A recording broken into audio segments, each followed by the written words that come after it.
I now call this meeting of the Student Senate to order. Please rise for the Pledge of Allegiance. Allegiance to the flag of the United States of America and to the republic for which it stands, one nation under God, indivisible, with liberty and justice for all. I want to begin our Student Senate meeting taking place on Thursday, November 7th, 2024 with a land acknowledgement. We recognize that Kansas State University, as the first land-grant institution, stands on the ancestral lands of the Kaw people. Our state of Kansas is home to 4 federally recognized Native nations, the Iowa, Kickapoo, Prairie Band, Potawatomi, and Sac and Fox. We must remember that the land serving as the foundation for this institution was and still is stolen land acquired by white settlers.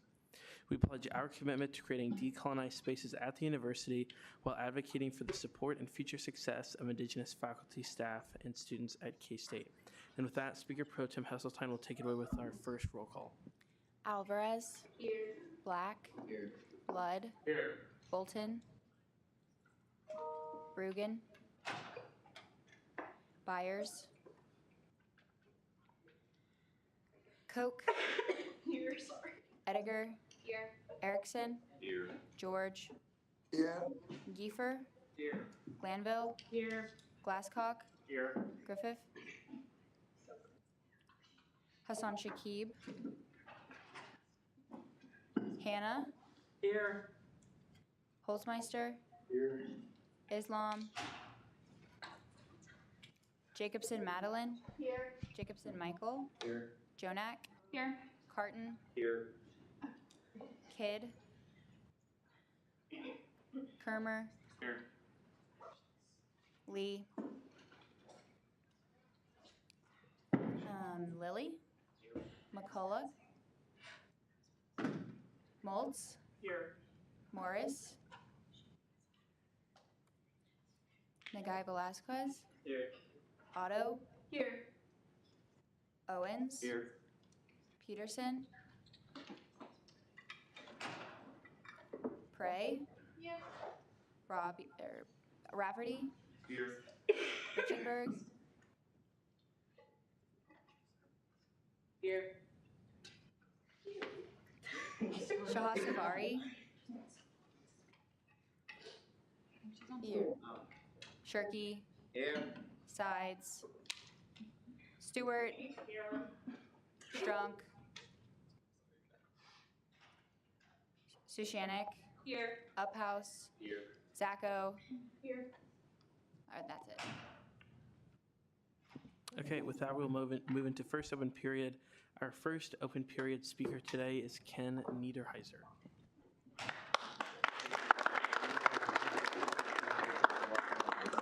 Do I get more time? Because I'm going to need some. Do you have it up? Did you tell them even what I was coming for? Or that's all on me? Okay. Who was at the Arizona game? Arizona football game? Did anybody notice at the quarters any videos that went up? Or was it so quiet and Lee Dunn, nobody noticed? Did anybody notice the Harold Robinson, Hoyt Givens, Earl Schweitzer 75th anniversary integrating the conference? I've been pushing for that for about 4 years now, and I'm very excited. This is the first time I've ever been in front of students. I've been trying to get it in front of students. What I want you to know here is I'm not here to talk about that. I'm here to talk about one of the greatest accomplishments in K-State history. And there may be misspells up there, I don't know, but this is what there's no race there, there's no color. All right, yes, it involves race, what I'm going to talk about.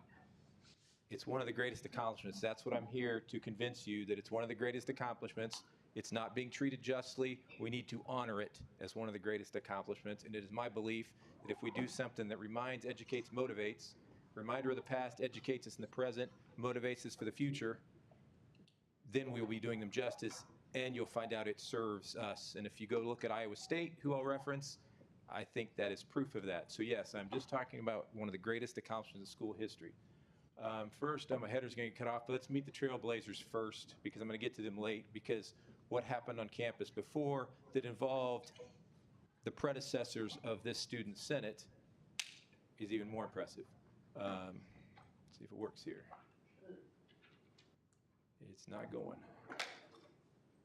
There we go. Harold Robinson from Manhattan, first scholarship player in the Big Seven. Hoyt Givens joined him. He was a walk-on. Of course, scholarships didn't work like they do now. From Kansas City. Johnny Caldwell. I actually got to talk to this man an hour on the phone before he passed away.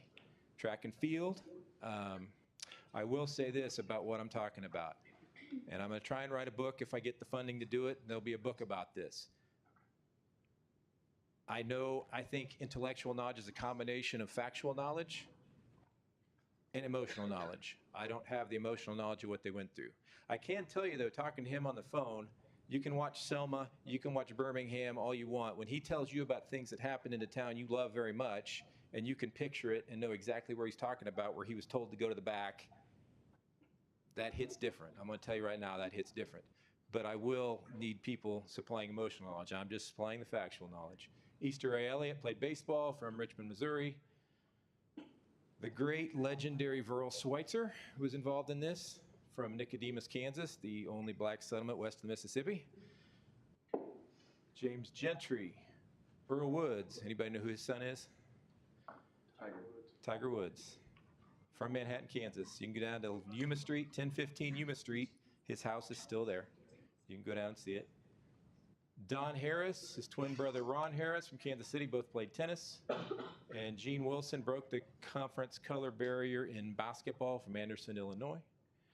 10 athletes, 5 sports, 3 school years until one other conference, any other team had one.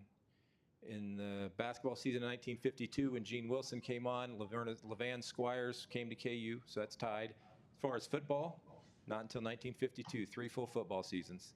And then it was 1957 before all teams in the Big Seven had a black athlete.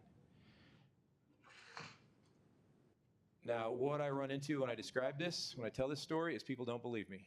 K-Staters don't believe me. They don't believe that this could possibly have happened in little old backward Manhattan, Kansas. K-Staters don't believe that this could happen backward. So, is this historic? Well, this is what Gene Wilson said. It was easy breaking the color barrier because the university president was pursuing integration, and that made it easier on all of us. Raise your hand if you've ever heard easy used to describe integration, because I have not, ever. So that was clue 1 that we've got something when I came across that one. Is Manhattan historic? Anybody been down to this building on Yuma Street? I would go down to that building on Yuma Street. Dr. Johnson's been down to that building on Yuma Street. That's the Douglas Activity Center. It was actually built by the United Service Organization, the USO shows. Black troops could not live at Fort Riley. They had to live on Yuma Street. Yuma Street was a segregated block in Manhattan, Kansas. That was built for them. Joe Lewis lived here, trained here. Jackie Robinson's been here. Lena Horne entertained in there. Duke Ellington's been in there. Martin Luther King's been in there. Rosa Parks gave a presentation in 1986 in there. Yeah, there's every prominent African-American, nationally known African-American that has been to Manhattan, Kansas, and not for any K-State sporting event. It's a pretty impressive list. So another view of it is I would say Manhattan is very historic. A lot of them are Landon lectures. We need to get that going again. If you're wondering about Michael Jordan, he was here for the Pan Am Games. Jack Hartman was the U.S. team coach, so he trained in Manhattan for 2 weeks. The Kansas City Monarchs came here quite a bit, and of course Jesse Owens came here at one point. Joe Lewis, Jackie. This is Edward Burke, the first black elected senator. He came here to give a Landon lecture like 2 years after he was in office. L. Douglas Wilder, governor of Virginia, first African-American governor elected in the United States of America in 1989. In November 1989, he was elected. He was in here 1990. He's in here giving a Landon lecture. Landon lecture was huge. We need to get it back. We definitely need to get it back. So this starts with a man named Milton Eisenhower, who was the university president who pushed all this. He's the youngest of the Eisenhower brothers. K-State journalism student, the only Eisenhower that came here. he started faculty, and then he got this consulate position in Scotland, and he went to President Jardine and says, man, I don't want to leave, but I've got this thing, this offer. And Jardine said, well, you're fired. Go take the offer. And that's going to come up, this Ramsey Lodge. Director of War Relocation. Anybody know what that is? Another name for war relocation? Anybody know? It's called Japanese internment, where FDR signed an order and he threw all the Japanese Americans in concentration camps. He put Eisenhower in charge of it. He stayed in charge of it for 90 days. He was told, hey, it's for their safety. He tried to get them, hey, they can still go to school. No. They can still go keep their businesses. No. They get equivalent housing. No. And he quit it after 90 days. I've got all this on a timeline. I forgot to mention this. This is a 160-year timeline from the original Juneteenth. I did this for Juneteenth in Manhattan, all the way to today. The time period we're talking about is here. And I want to juxtapose what was going on in the nation versus what was going on in K-State, because Brown versus Board is after this, a few years after this. It's all the way till 1955 that Rosa Parks sat on the bus. So when K-State's doing all this, started in 1945 is when a lot of it started. To get to that, well, that'd be the 80th anniversary of the start of this, 75th anniversary of sports. 80th, if it was you guys who did it, you'd be in your late 20s, early 30s by the time Rosa Parks sat on that bus. It goes, so Board's there. Does anybody know what Brown versus Board overturned? Does anybody know the ruling Brown versus Board overturned? Integrated schools. You did, but it overturned Plessy-Ferguson. Clear back here. Plessy-Ferguson was segregation is allowed, is legal. Anybody know how black Homer Plessy was? 1/8. That's it. He looked like a white person, but he had 1/8. They knew it. It was the one drop rule. One drop and you're out. Harry Potter did not invent the term mudblood. That's been around for a bit. So yes, you go back from the original Juneteenth when it arrived in Galveston, Texas. 13th, 14th, 15th Amendments were passed. Enforcement Act is passed. We have black congressmen. We have a black senator. The next black senator wouldn't be till there. Obviously, you have the Plessy-Ferguson, but you also have the Compromise of 1877. You have two rulings that said, I don't care what the 15th Amendment says. The Supreme Court said it does not give you the right to vote, even though it says you have the right to vote, you don't. So that was where legal grandfather clauses, poll taxes, all that stuff was legal. And then there was a massacre. The federal government enforced civil rights violations. There's a ruling right here. They said, nope, federal government cannot enforce civil rights violations by private groups. That's how Jim Crow came to be. He didn't just come to be. The Supreme Court justices said he can be. So that's the time frame we're talking about. Everything that I'm going to talk about happened before Brown. This was all precedent. So who thought Eisenhower Hall was named after Dwight Eisenhower? Because it's not. Yeah, no, it's named after Milton.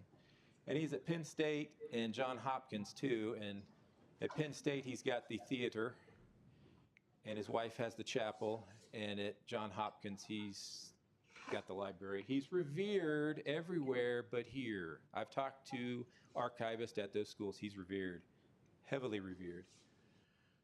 So that Ramsey Lodge experience I told you about, he believed that exposed him to different people. The only way you can be great leaders is to become exposed to different ideas, outlooks, and cultures.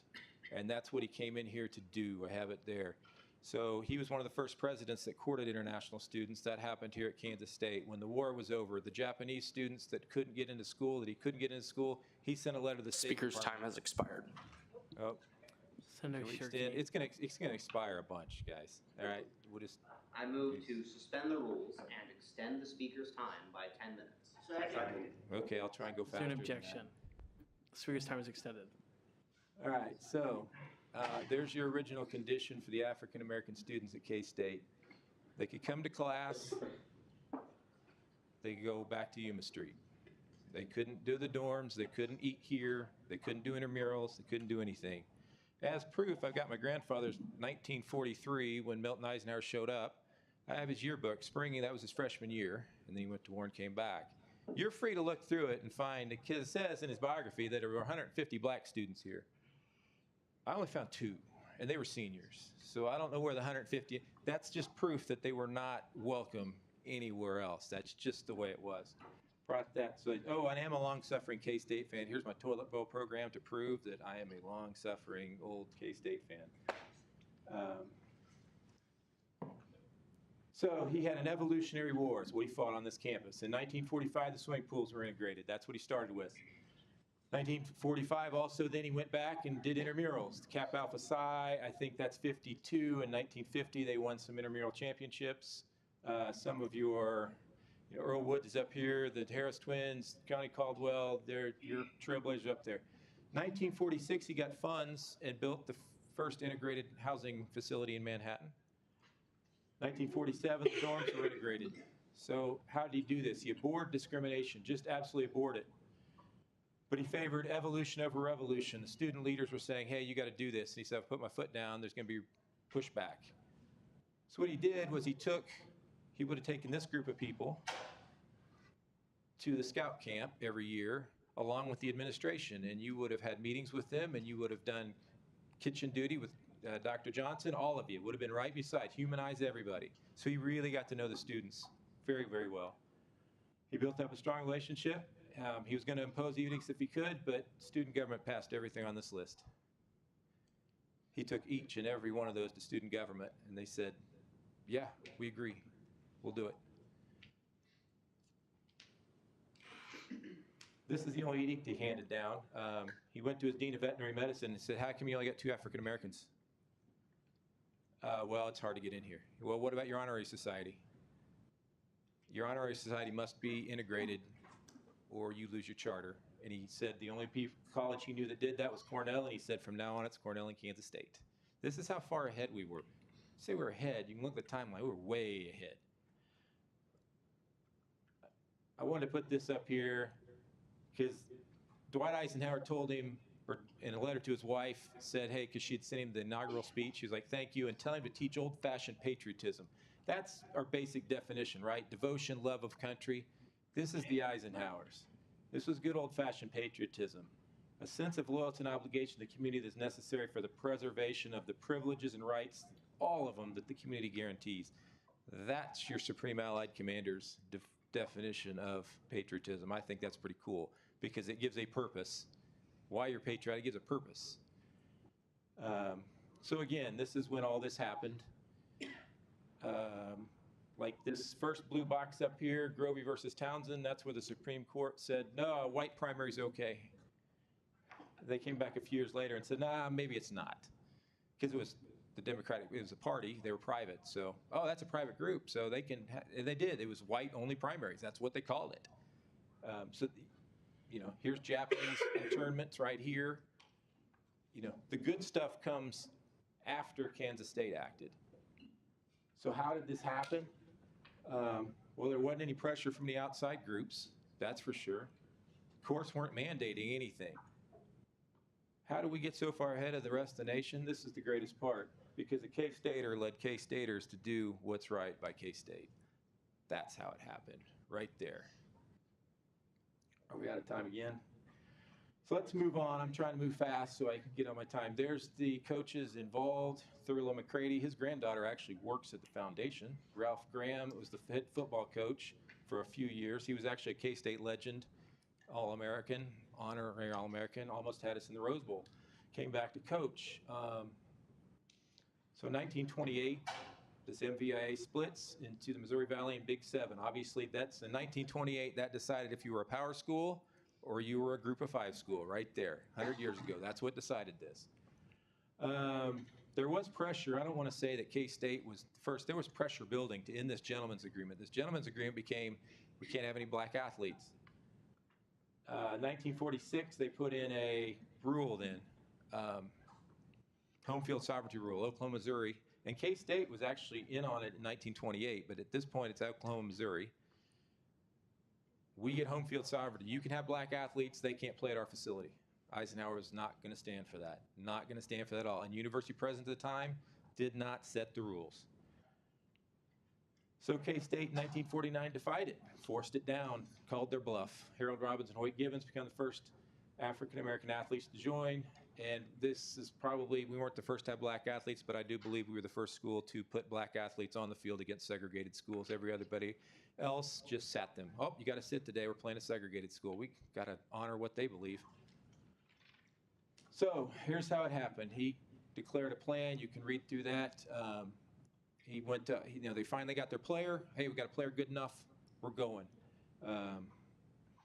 Now, Ralph Graham, it says up there, when he was 2 years before, he was the coach of Wichita State. He lost the Missouri Valley Championship because he could not play his best player at Tulsa. And 2 years later, he's taking him back. Here's the game program. 2 years later, he is taking black players back to Tulsa to take them on. So he sends Graham to Kansas City. You're going to the coaches meeting. You're going to make an announcement. You're just going to say, hey, no, we aren't. We'll play our players wherever we want to play them in this conference. And we were the first to say, hey, it's our lineup is our prerogative. We get to play whoever we want, wherever we want. And the rules didn't say that. There's how the local media reacted. Them Aggies are just letting us all hang out to dry. Because it was seen as, the leader, we know this is wrong. It's good for business. We can't have black athletes. It's too good for business. Those schools might leave. Milton Eisenhower called their bluff. He did not play at Memphis. I'll let you read through that a little bit. Didn't take him to Memphis State. Afraid he was going to get killed. And you can see at the bottom, he said, no, I wouldn't have been killed. One of them would have been killed. That was Harold Robinson. And they have this. I can email this to everybody if you want to read through this. Next week, he's playing KU, and they went to the paper and said, we're going to kill Harold Robinson. And Graham went back to him and said, hey, man, they're going to kill you. And if you know about Jack Trice, he got killed. A lot of people got killed playing football. It's a rough thing. He said, no, I'm playing it. And he went and played and got him and Hoyt. They got the tar kicked out of them, and they stood in there every single time. Legendary OU coach. OU comes here first in 1949, and they're afraid that OU is going to say they're not going to play the game. Even the rules only applied to this if we played you there. Bud Wilkinson, the legendary coach, said, nope, playing. Played him. He went back to his campus and said, if I find a black player as good as Harold Robinson, I am playing him. I mean, that's a big, impactful statement. That was the legendary Bud Wilkinson. That wasn't some small school. This is Oklahoma here. Things they endured at the Oklahoma game when we played down there. This is from a story by D. Scott Fritchen. They're taking a shower after the game. Sports reporters are like, where are they? Oh, they're in the shower. Ran down, ripped the shower curtain open, started taking the pictures. Yeah. I also have the game program from that game, too. This will be the first game where an African American competed at the University of Oklahoma, and it was Kansas State that did it. Here's how they conducted themselves. I mean, they had racists on the team. It wasn't perfect here. There was no riot. There was nobody protested any of this. Dick Towers will tell you, he told you before he passed away, nobody protested any of this. But, yeah, he said, hey, I go with a smile. These men, I talked to Johnny Caldwell, and they were very dignified. Anything, they say, you can go around the back and be served, and they just say, nope, we will not do that, and walked away. I have a yearbook where it says Kappa Alpha Psi, in 3 years, became the most respected house on campus. They were good. I talked to Dick Towers. He said, you would not believe how these men carried themselves. It was incredible how they carried themselves. And for him, he was like, they were just my friends. That's kind of small, but it basically says it took Verl Schweitzer to start winning for the other coaches in the league to say, hey, maybe we should have black athletes too. Didn't do it because they're right. They just, racists, like, they dislike losing more than they dislike black people. That's what it comes down to. Speaker's time has expired. I'm almost done. Elections Commissioner Kermer. I move to suspend the rules and extend the speaker's time by 10 minutes. Second. Is there an objection? Done. So, was this naturally relevant? Before you continue real fast, we'll take a vote on the motion. So all those in favor of extending the speaker's time by 10 minutes, if you raise your placards now, proxies raised too.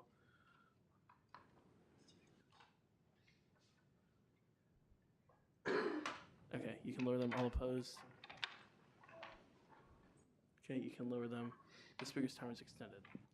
All right, so you can see Jackie Robinson wrote a letter. Baseball coach Ray Wathier took Earl Woods to Memphis. An opposing coach said he can't play.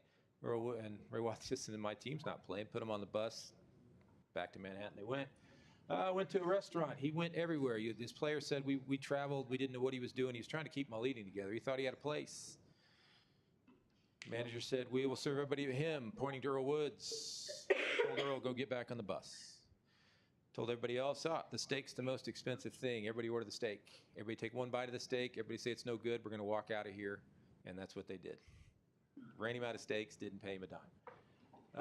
In Oklahoma, he's in a hotel. The hotel manager says, well, he can't be here. Well, you're going to lose our business. Well, he can go down the road. Well, and he took his whole team down the road. The guy offered to, well, I'll let him be. I won't check him in, but they can have a visitor. He's like, nope, not good enough. This is the coaches that did this. Tiger Woods knows. This is one of the greatest accomplishments in school history. True college sports integration, where we don't sit our athletes. That started here 75 years ago. Yeah, you don't see it. There's an article in 2019. We're not listed. Gene Wilson wore number 3. Here's your current media guide. His name's not listed as wearing number 3, and he's not listed as Letterman. Wyatt Thompson's going to take care of that for me. I've requested the athletic department 4 years to take care of it. Hopefully next year it'll be taken care of. My grandfather was a walk-on in 1948, 49, and he's in there, and Gene Wilson's not in there. That's how silent it is. I want to end with legacy of this student body, this group here. Here's your legacy. This is a school that shouldn't be. It was voted to be KU until Lawrence corruption stopped that twice. Then we went through President Anderson, who tried to destroy the school. The building's named out of political spite. You can look it all up. I have the books over here. Training the legislature. KU wanted to take the engineering program.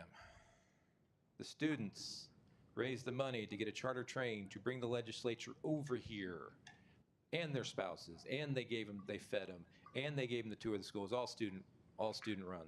And they said, hey, this would be trying to take a hot stove out. We ain't touching it. It's yours. Engineering's going to stay. Power Conference Athletics. Remember, 1928 was when it got decided. Well, in 1922, they couldn't fund athletics. The students, the NS vote said, we'll fund it. And they said, you have to use the money for other things. That's where the judging, the crop and livestock judging, that's where that funding came from. They failed to build a memorial stadium. And then they tried again. The students in a month gave $157,000. And that basically got the west side started. Now, if we don't have a stadium and we can't fund athletics, we're in the group of 5. There is no power athletics here. The student body did that. We went over that. Oh, the student union. They wanted to build a memorial union instead of a memorial stadium, couldn't afford it, could never afford a union. From 1938 till it opened in 1956, students agreed to fund that student union, this student union, which in the 80s was ranked the 5th best student union in the nation by New York Times. A whole bunch of students said, that's what's good for K-State, we'll go ahead and pay for it. Campus Crusade, you've all heard about the Wabash Cannonball and Nichols, and that Nichols was slated to be torn down. They restored the pools because they didn't have pools, and you had to take swimming. My mom's here. She took swimming in there when it was burned out. Then once they got the natatorium, they passed this legislature, so let's tear it down. The president said, can we save, a facade? The students said, heck no. They revolted. You aren't touching that building at all. If anybody ever gone in there and noticed the windows are 2 to 3 feet thick, the window wells, it's a building within a building. There's a freestanding building tied to that. There would be no Wabash Cannonball if that didn't stand, because that's the story there. The rec center, starting in the 70s, students paid that. Octagon of Doom, yeah, Ahern was, they couldn't fund the Bramlage, and they let Ahern fall into disrepair. And they had to come to the students, and the students voted the fee, and they were the major donors. That's why, if you ever wondered why the students at K-State have the big money donor seats, they were the big money donors. That was part of the deal. Can't move us. Now, that deal's over, so you better show up and create a winning environment, because they're no longer taking money from the students. Yeah, they paid for that too. T-Square Revolt, anybody here in architecture or health and human sciences? Yeah, those colleges were slated to be gone when I was here. They were reorganizing the campus. They were budget shortfalls. They wanted to reorganize them. I don't think they wanted to get rid of everything, but they wanted to roll them into departments, take the college status away. I was here. The students said no. T-Square Revolt, the T-squares that architects used to carry to write things. Yeah, everybody, the plaza out here, we felt had to be escorted out of here. It was tense. Backed it off. The student saved it. And he does admit that it was, I have his book here. I've got a whole library. He does admit it. It's in his leadership, admitting mistakes. Yeah, he admitted that. Students did that too. And finally, all hail the accredited library. When I was here, this library was not accredited. You think the football program was a national joke? We didn't have an accredited library, and the state wouldn't give us the money for it. And then there was a windfall, but it wasn't enough to cover. We were $10 million short. The governor got us $10 million worth. The Hale family said, we'll give 5 if the students get 5. I can still remember being upset walking in here to vote for that. But I was taught, this is what you do. Your school needs it. We shouldn't have had to, but we did what we had to do. Now, who might not be a K-State student today if anything on that list wasn't here? I bet a lot of you would be if you didn't have those things. And I point this out because now I'm here for your help. This story's gone nowhere in 4 years. I've had a couple of things done. They're having a 75th anniversary, but anybody paid attention to Jack Trice at Iowa State? Anybody know anything about Jack Trice at Iowa State? Anybody know what Jack Trice Stadium is? Yeah, that's our football stadium. It's named after the only African-American in all of FBS. He played in 1923 before the Big Seven, and he played one game and died. And then his story was completely forgotten for 50 years. And then the students found it, and they fought 24 years to get that thing named. The university was not going to name it Jack Trice Stadium under any set of circumstances. Now they have. And I have over here, you can see, they've got patches, they've got statues, they've got sculptures, they've got a scholarship fund, they've got a college game day feature.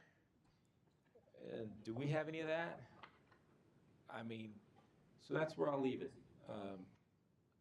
I do believe this is a great accomplishment. Thank you for your time. I went faster than I meant to. I didn't get much questions, but it is time for question and answers. I want to hear from you if you truly believe, yes, indeed, this is a great accomplishment, and no, we are not treating it like we should. And if you think it could help this university at all, because I believe, when I look at Iowa State, I believe it can, because it was silent there for 74 years, and now it's not. And they're selling gear. They sell Jack Trice gear up there and wear it. So thank you for your time, and I'll open it up to questions, comments, whatever you have to say about it. Does anybody have any questions? Anybody have any comments? Sure. Senator Griffith. Are you planning on writing a novel about this? I have an author to help me. I have a publisher wanting to do it. I don't have the money to self-publish yet. I'm trying to get a prominent K-Stater to give me the money, be probably $35,000 at this point, and then after 2,000 books, it would pay for itself. But yes, I'm trying. That's one thing we need. There are stuff written, but it's out in different places. But at the end of the day, all I will do is put ink on paper. That's ink on paper on the wall. This is ink on paper. It's going to be you guys that give it any power. I can't give it the power. I can just write it. That's all I can do. Senator Shirkey. What can we do to help? I could definitely use some people who can research because I've got a long way to go. I have all the families on board with this. There's so many stories. There's 3 Ray Wathier stories. There's so many stories. There's so many things to look up. Were we the first, to do this? There's things I need to research. I need stories. I need people to go into the collegians. But mainly I need people to start selling the story. The 70th anniversary of going to Oklahoma, I emailed the collegian, hit him up on Twitter, hit him up everywhere I could, and I went, Black Student Union responded to me. Collegian has never responded to me. Not many people respond to me.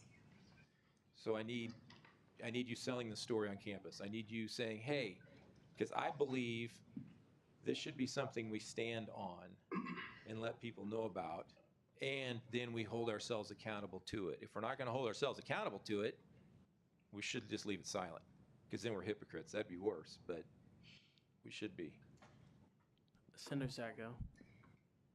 If you do end up writing this book, I think it would be beneficial to push to have that be the book of the year for the incoming students. I think if that's the story you want to spread, that's the best way to get it in the hands of students, where they don't have to pay. I mean, the university Right. can pay for it. Thank you. I did not know that existed. And part of my book plan is I want to provide the facts, and then I want the families to say something. I want to get prominent athletes throughout the era all the way up to today, reading it, giving their thoughts on it. So you can see how Manhattan kind of changed over time. Is my theory. My theory is what we'll see is Manhattan changing over time. I don't know if that's going to be true, but that's my theory. Senator Carton. First off, thank you for coming and talking with us.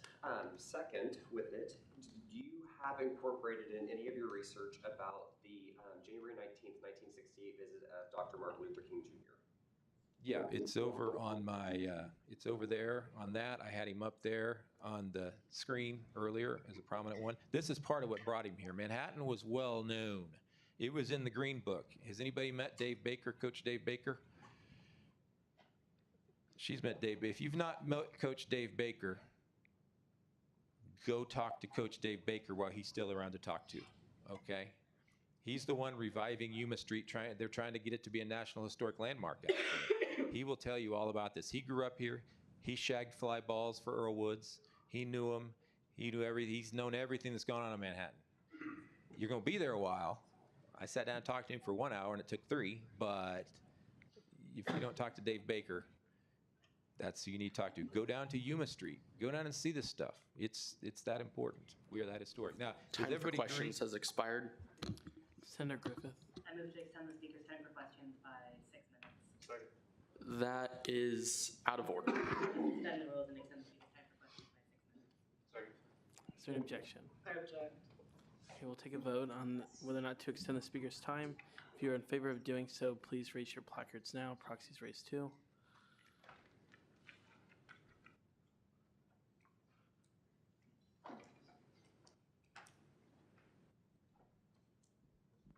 Okay, you can lower them. All opposed, same sign. Okay, you can lower them. The motion passes and the speaker's time is extended. This would be it, because I'd rather not have questions. I'd rather somebody stand up and say, here's my reaction to this. I mean, what's the reaction to this? Knowing what you know of Manhattan. Are you surprised, not surprised? I mean, they were this far ahead at one point in time? Caucus Leader Black. Yeah, what do you have like envisioned to recognize all of this? I've come up with several ideas. I think it needs to be something that people see all the time. I would like a trophy with Iowa State. That's the Verl Schweitzer Jack Trice Trailblazer Trophy that we give out every year. Jack Trice was actually an animal husbandry major, going to go down and help sharecroppers in the South when he graduated. Verl Schweitzer was actually a farmer from Nicodemus his entire life, even though he did all his stuff here at K-State. Sounds good for Farmageddon. Iowa State is receptive to the idea. Our athletic department's not receptive to the idea. Iowa State will go for it. I would like to see statues, or I would like to see, the upper deck's not named for anybody. The video boards are, the field is, the veneer complex is. None of the structures are. It's still Bill Finer's Family Snyder Stadium, but everything else is named. Name some stuff. This is the Harold Robbins Center. That's the Verl Schweitzer Center. This is the Hoyt Givens. This is Gene Wilson Court. That's Earl Woods Baseball Complex. Do some big things. It's going to take big things. Senator Zago. Do you have a card or contact information you could leave us with? Yes, I do. I don't have a card, but I'll leave contact information. Senator Griffith. So it sounds like you've been trying to get all of this for quite a while. Do you have any idea why the university just hasn't been receptive? They have sort of been. I mean, they're doing Dr. Johnson's doing a 75th anniversary celebration this year. It took Iowa State 24 years. There's a myth that the SEC was integrated when Bear Bryant said it was okay because he got beat at USC. That's a complete myth. It was made up in the 90s. It's an ESPN myth. It wouldn't happen. So they skipped over the Kentucky people. They were told in the early 90s. It took them till 2017 to honor their first black athletes. Michigan State was the first school to lift there was only have no more than 5 was the running. They were the ones that won a national championship. Like, bring them all on. They won't even acknowledge it in their Hall of Fame. There's a guy that's been fighting 20 years to get that. It took Tennessee a while. It took Oklahoma 16, 15 years from the time somebody called them out on not honoring their first black athlete until they finally did in 2021. It just takes a while. We're 4 years in. We're moving pretty fast. We're actually moving really fast. So, and it's just, I don't think anybody knows what to do about it. I'm going to guess there's people who don't. I'm going to guess that who was here for the BLM patch game? Anybody? Or was that before your time? 2020? I think that spooked them pretty good. People got upset about that, so I don't know. All I can do is keep fighting. What I'm trying to do is show my kids how change works.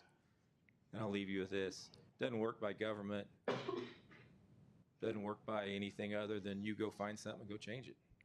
That's how it's going to happen. Go find something, go change it. I can change this. My grandfather played here. He knew people. So I'm going to go change it. Are there any further questions? Okay, seeing none, thank you. Very much.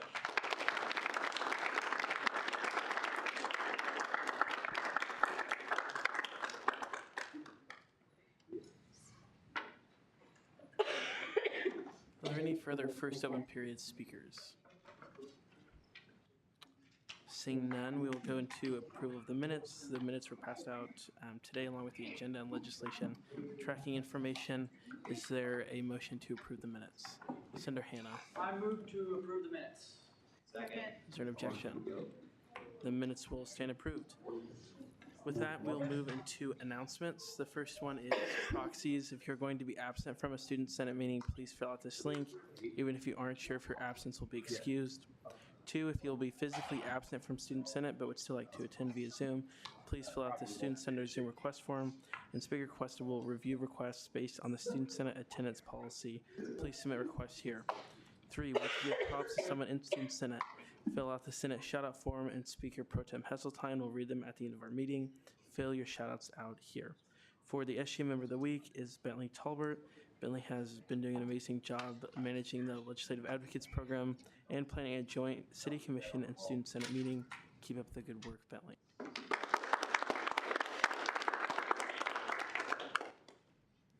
5 is the upcoming events calendar, and the quote of the week is, "A pessimist sees the difficulty in every opportunity, an optimist sees the opportunity in every difficulty," from Winston Churchill. Moving on, we will go into approval of appointments. Is there a motion to consider? Senator Hannah. I move to consider resolution 48. Second.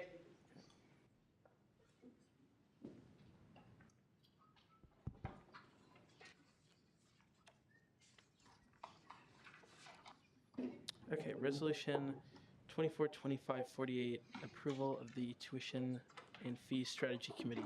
Authors Carson S. Cuesta and Paige Vogelmore. Whereas the student body president and speaker of the student senate are tasked with jointly appointing members of the tuition and fees strategy committee, that's what it's supposed to say. Whereas these positions were advertised via an application made available to all students who showed interest in the Kansas State University Student Governing Association, whereas there were 11 applicants for these positions, and whereas these individuals were chosen on the basis of their leadership ability, experience, and dedication to serving the students of Kansas State University, be it resolved that Section 1, the following individuals be approved for their respective positions on the Tuition and Fee Strategy Committee for the 2024-2025 Kansas State University Student Governing Association term. Blaise McCullough, College of Agriculture Representative. Brandon Kermer, College of Agriculture Planning and Design Representative. Max Black, College of Arts and Sciences Representative. Gavin Strunk, College of Business Administration representative. Ben Richenberg, College of Education representative. Philip Shirkey, College of Engineering representative. Levi Moltz, College of Health and Human Sciences representative. Krista Jonak, College of Veterinary Medicine representative. Alexa Hesseltine, Graduate School representative. And Stephen Watson, K-State Salina representative. Section 2, a copy of this resolution shall be sent to the K-State Salina Student Body President Keenan Lippert, Faculty Senate President Teresa Dolthett, Vice President for Academic Success and Student Affairs and Dean of Students Dr. Thomas Lane, Ethan Erickson, Vice President for Administration and Finance, Provost and Executive Vice President Dr. Jesse Perez Mendez, and University President Dr. Richard H. Lynn. Senator Shirkey. I shouldn't be recognized yet. I have a correction. Yeah, questions or corrections? Yep, Senator Shirkey. Line 41 does not need to exist. Line 40, you need a period. Line 37, there should be a doctor before Teresa. Line 34, Celine should be Salina. And line 9, the word application should be committee. Okay. What did you say about 40? 40, there needs to be a period after Linton.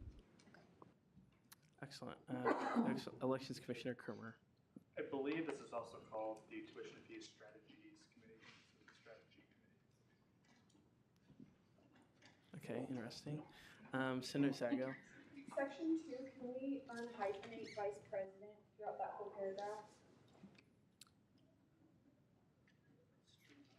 Okay. Your hyphenator don't. Chair Strunk. Did anybody mention line 41? Yes. Like, Chair Lilly. Line 26, it should be planning, not panning. And 22 should be 24, 25. Parliamentarian blood. And line 36 should say, upon passage by the student senate, comma. Okay. Are there any further questions or corrections? Okay, seeing none, is there a motion to approve the resolution? Chair Lilly. I move to approve the resolution. Second. Is there an objection? The resolution will stand approved. And those people don't need to be sworn in, so we will move into committee reports. Are there any committee chairs who have a report? Chair Lilly.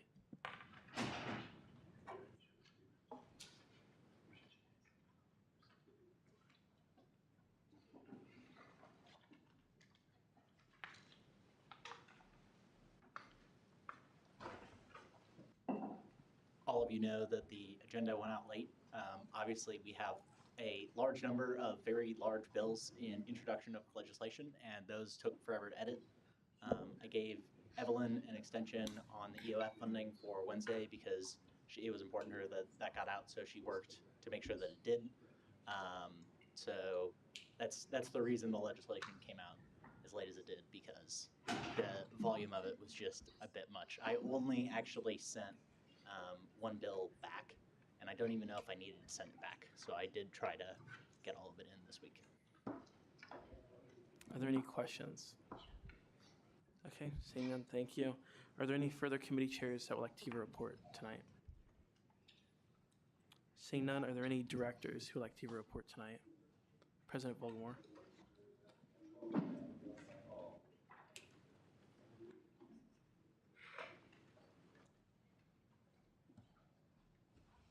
Hey everyone, I have two quick things. First of all, you might remember when Corey Williamson came a couple weeks ago to present, he spoke a little bit about KSU Night. Just a reminder that that's happening on November 13th from 10 a.m. to 2 p.m. in the courtyard. There's also a lot of information about that if you just search KSU Night. There's a website that has a lot more information, but if you have any questions, reach out. Dr. Johnson, I'm sure, would love to answer your questions as well. So yeah, and then also I'm gonna send out a survey. It has like 2 questions on it, but if you want the library to be extended for more hours, please fill out that survey and answer the questions for that. Thank you. Are there any further directors that would like to report tonight? Director at Easter.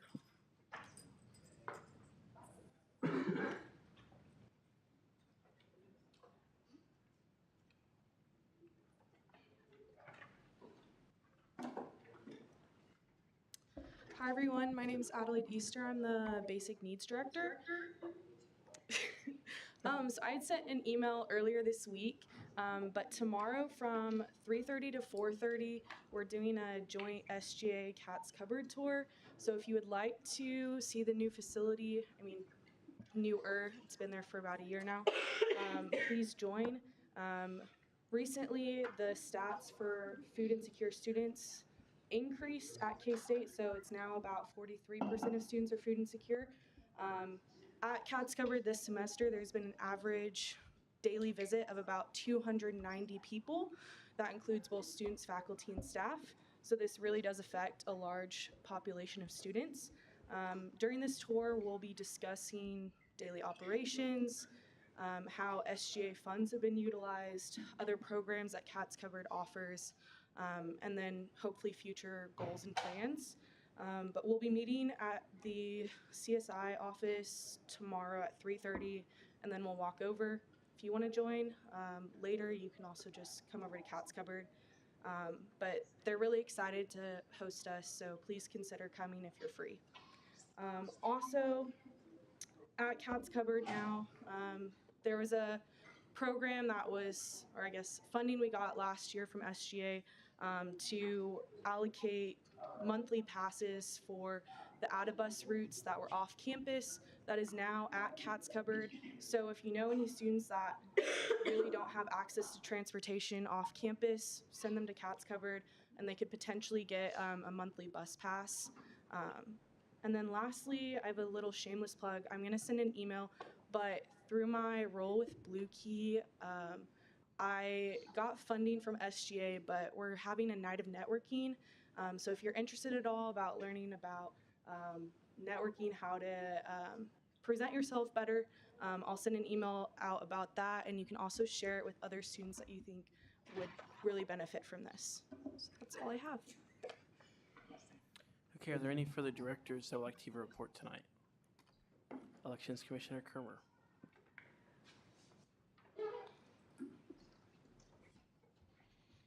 Just a quick announcement. I know it's kind of crazy how fast elections are coming up on us, but I will be having a presentation potentially next week with more information, honing down on like the key details of this election season coming up. So be on the lookout for that.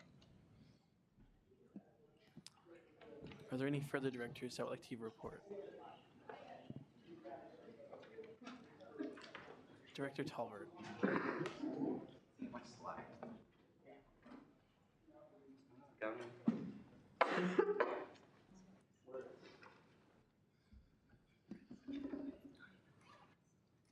No.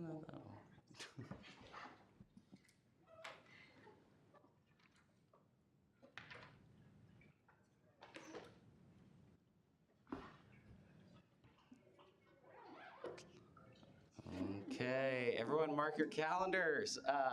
So on November 21st, we will be hosting the Mayor of Manhattan, the City Commission. This has kind of been a project that I've been working on for the last couple of years in my cabinet positions, but it's mirrored off of Iowa State. They do a very similar meeting. They host their city council and their mayor, and they do a joint meeting with them. So the idea is that the hour before Senate, on the 21st, we will have a joint meeting with the City Commission. They're all super excited. All but one of the commissioners will be here, so it will be an actual recorded City Commission meeting. But yeah, no, the main things we're going to be highlighting is going to be workforce development, economic development, and then community safety. They're super excited, so I'd love for if you guys could all be there. It will be in the Student Union Courtyard. And then if you are interested in being like more involved with the whole process of things, please let me know. I met with the mayor this morning and she's extraordinarily excited. There's so many things going on within the city that affect students that like you just really wouldn't know about unless you talk to them and stuff because, you know, we're all busy people. So if you are interested at all being a part of that process, please let me know. Other updates, I'm currently working with, it's actually interesting that he was talking about the Eisenhowers tonight. I'm working with the foundation of the College of Arts and Sciences to kind of launch the idea of creating a Eisenhower Family Institute here at K-State. The idea is that it would, you know, be talking about the leadership qualities and values that the Eisenhowers left not only on our university, but the state as a whole. So if you're interested in being a part of that process, please let me know, and I can help get you plugged in, because right now the foundation's kind of like, you just really need to start to build momentum and then kind of see where things go. So if you're interested in that, please also let me know. Any questions? Okay, seeing none, thank you. Are there any further directors elective report tonight? Okay, seeing none, we will go into final action on Bill 242532, which are amendments to the KCSJ statutes regarding unusual motions referred favorably from ops. If the author will please come forward.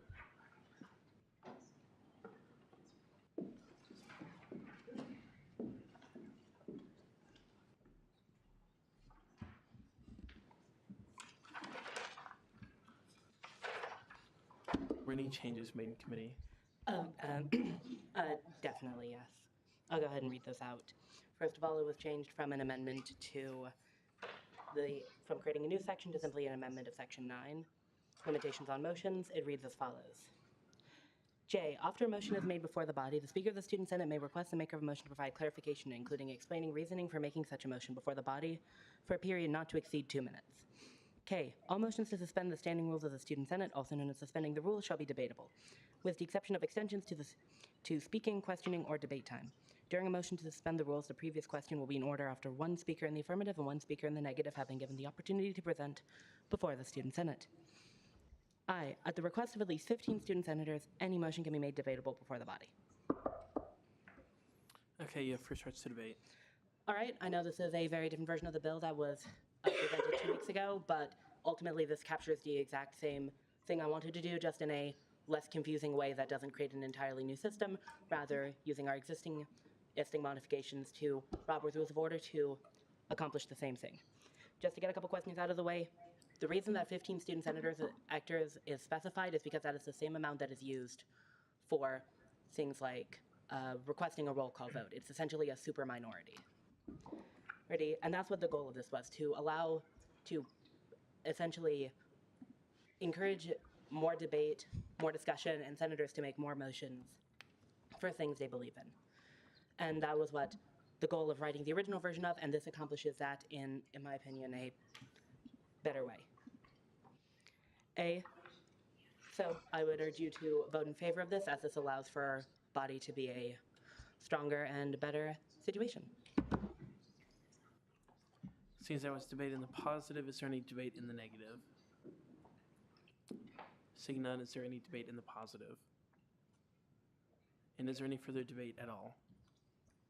Okay, seeing none, we will go into a roll call vote on Bill 242532.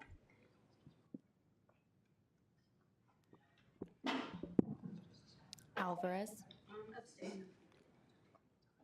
Black. Pass. Blood. Yes. Bolton. No. Brugan. Byers.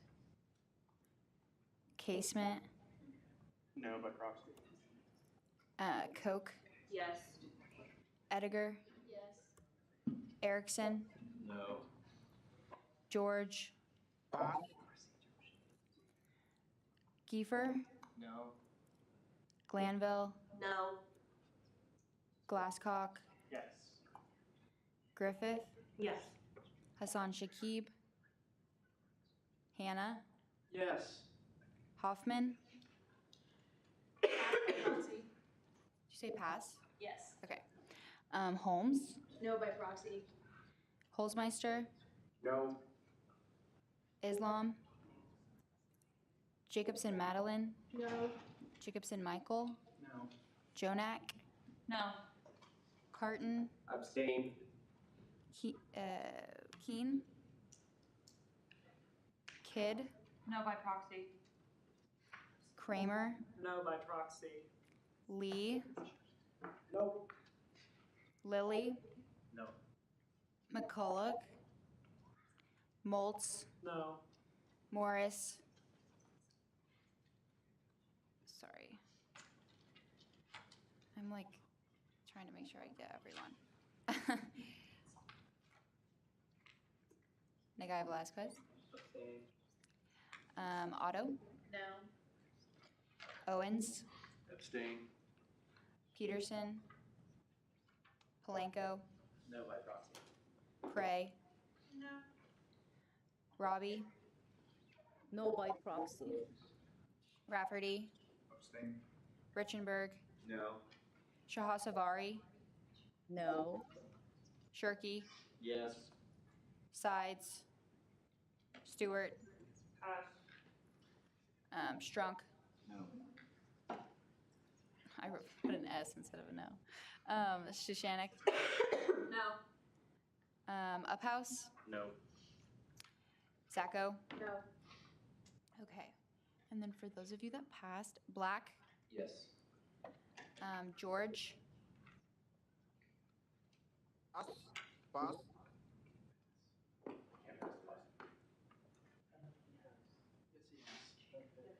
so Senator George, you have to vote yes, no, or abstain. You cannot pass twice. Yes. okay, that's fine. Hoffman, Abstain by proxy. okay, and Stewart, Abstain. okay. Senator or Elections Commissioner Kermer. I vote no. Oh, did I not get you? Sorry. Oh, okay. All right. This will fail 9 to 26 to 6.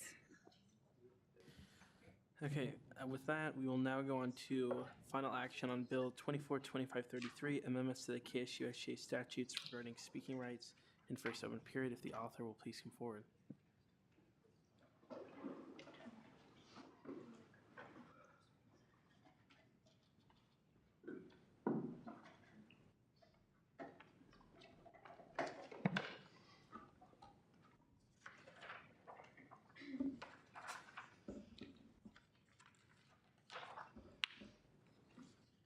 Was there any changes in committee?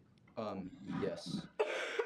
Just to kind of sum it up, we changed, we took out something in one of the whereas clauses, just to make it read a little bit nicer. And then we added some stipulations. So it basically changed from saying that student org presidents just can speak during open period to saying that student org presidents can speak on only things regarding their student org, but it's not limited just to people that don't hold a position in SGA. With that, you have first rights to debate. Yeah, so There's a proposed amendment.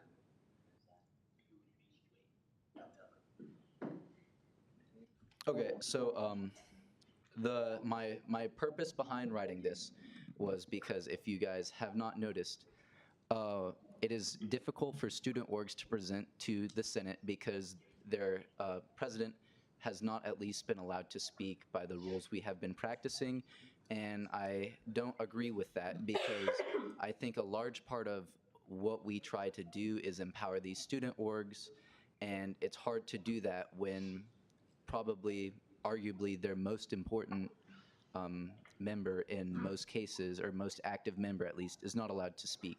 So it kind of, how are we supposed to empower them when we're actively working against them? And I think that this will help encourage them to come up and present to the Senate. And I think that this only helps them achieve what they want to do, and it helps us fully utilize student orgs as forms of outreach towards students. Seeing as that was debate in the positive, is there debate in the negative? Chair Lilly. I have some amendments of things that I fixed on the wrong version of the bill. First of all, we need to strike the struck part on 19 and 20. Will you come to the mic so the people can hear? And if you can sit down.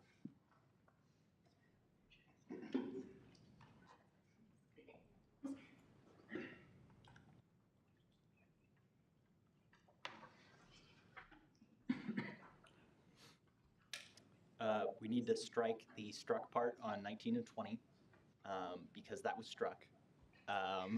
We need to remove registered on 36 and 45.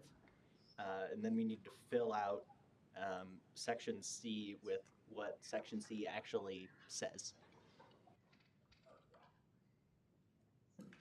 Okay. Is that everything? Yeah. Chair Strong. Yeah, point of information. The way I read this, does this take away speaking rights from board presidents other than First Open? No.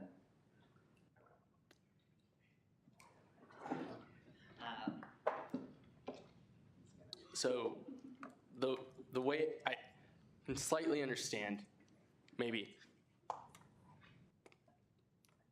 I think that at the point it's may speak during first open period, but shall not speak or debate, like is relating directly to that speaking period, as well as just everything in that section is relating to first open period. If you really wanted, like, I'm assuming it would be friendly to add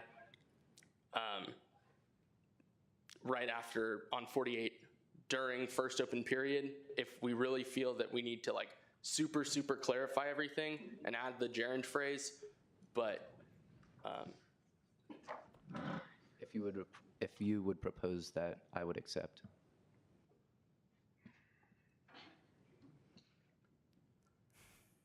Okay. Seeing as that was debate in the positive. Are we adding it or not? This is Someone has to Someone has to write it. This can be friendly. Yes, and then we can do it by unanimous consent. But someone still has Do you, hold on, does somebody have a proposed amendment? Yes, Senator so Sherk. I move to friendly amendment by unanimous consent on line 48, after the word Senate, add the phrase during first open period. Is there an objection? Is there a second? Second. Is there an objection? Okay, the phrase will be added. With that, we had a speech in the positive. Is there a speech in the negative? Senator Shirkey.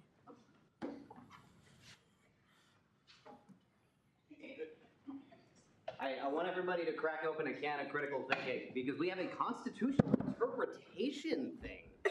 Information, are we debating on the amendment or are we debating on? We're debating on the contents of the bill. This is the contents of the bill because the amendment so was we have to done vote by on the unanimous. amendment? We already just voted. Yeah. Okay. Back to negative debate on Bill 33.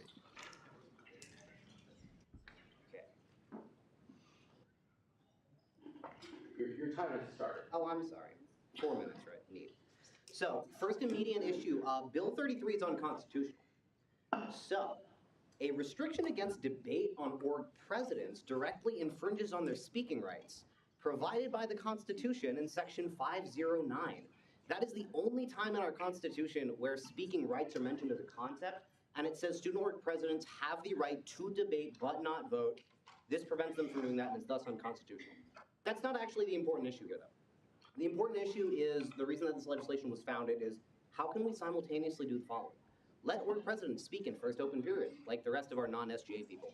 Two, oh no, I have an outdated version of the document. Two, make sure that we don't have like useless first open period speakers, like a bunch of angry senators or cabinet directors. And the way we do that is actually by doing nothing. Basically, in the Constitution references speaking rights once at the very bottom of the like legislative section. It doesn't actually mention speaking privileges. Speaking privileges are an invented concept in the bylaws and the statutes. Okay, here's the important part. The way that our rules are set up right now, people with speaking privileges cannot speak during first open period. So that means like senators, executive committee, and that sort of thing. But the other people can speak during first open period. Org presidents have speaking rights, not speaking privileges. They can totally speak in first open period. We just haven't allowed that as a matter of precedent. And we know that these are actually separate things because in the statutes, in, I believe it is section, I have it somewhere. Yes, in section 020206D1, we see a speaker may not yield their speaking rights to someone that has speaking privileges. That means they're actually two separate things, right? They're in the same sentence, they're mentioned in a relation to each other. And so we know that speaking rights from the Constitution, different than speaking privileges in the statutes. Here's the really important part though. If we don't pass this bill and we just do nothing and interpret the Constitution correctly, then org presidents can now speak during first open period, but not second. Risky potential first open period speakers such as senators, cabinet directors are currently disqualified because the statutes forbid those with speaking privileges, which is bestowed upon you in the statutes, from using first open period. Anyone with speaking privileges can use second open period. Technically, that means org presidents cannot use second open period, but in reality they can, because second open period, you can be recognized as a guest by the speaker, which is not a defined term. I would say org presidents are definitely guests because they normally don't show up, especially in the context we've seen them. They can also get the floor given to them by someone with speaking privileges, or you can have speaking privileges from another source, such as by being a president and a member of SGA. So I'm pretty sure we actually don't need to pass this. We just need to interpret the Constitution correctly. So that's all. Seeing as I was debating the positive, is there any, or in the negative, excuse me, is there any debate in the positive? Chair Lilly. Point of information. Yes. How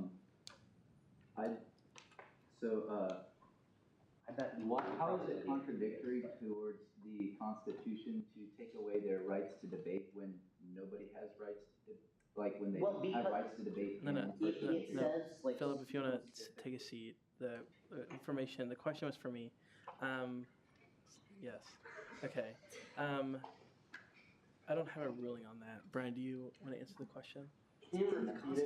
Yeah, so previous speaker mentioned that it would be unconstitutional to like restrict what student board presidents can speak about, but they're not allowed to speak at all during the first open period. So like they wouldn't be allowed to debate in the first place.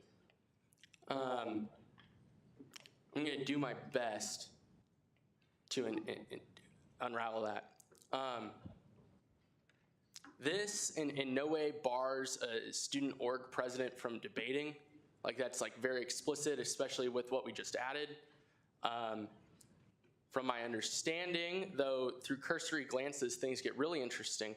The Constitution defines that student org presidents have speaking rights that only occurs one other time within any of our governing documents in the phrase of where someone can yield their speaking rights to someone, cannot yield their speaking rights to someone who already has speaking privileges. Yes.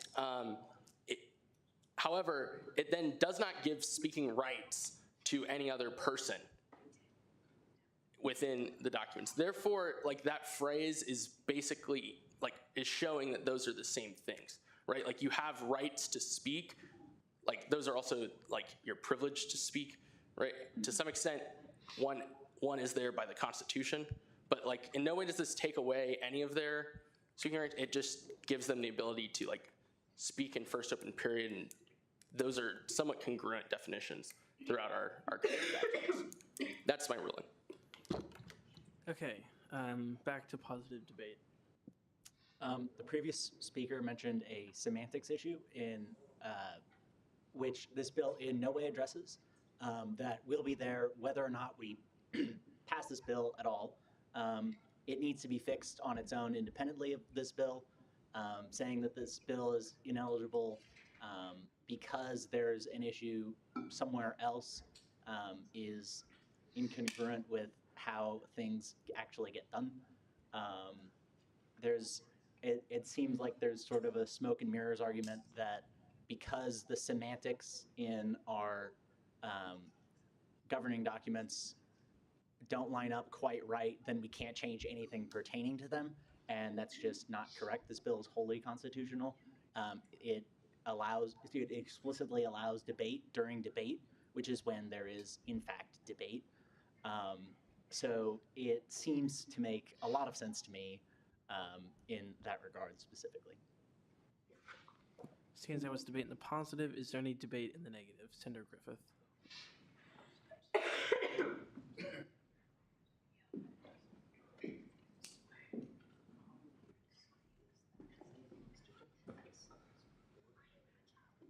Ultimately, this bill seeks to resolve an issue in which constantly over the past weeks when a student org president has wanted to come and present, we've had to suspend the rules to allow them to speak during the first open period. I do not believe that this is necessary because I do not believe that that is an inherently bad thing, having to suspend the rules to allow it. There's nothing wrong with suspending the rules. That's why the motion exists in the first place. It has happened numerous times over this past term, and not once has it been outvoted.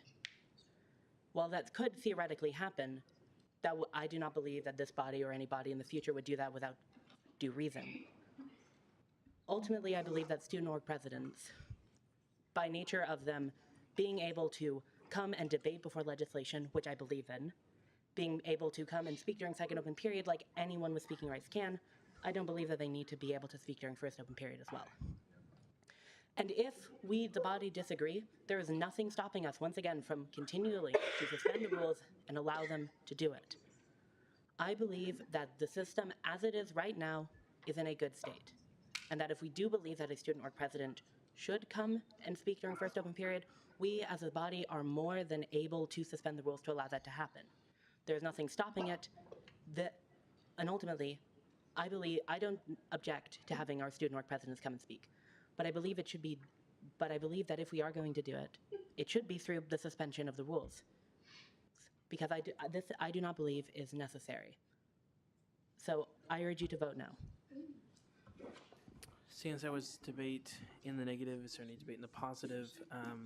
Senator Moltz.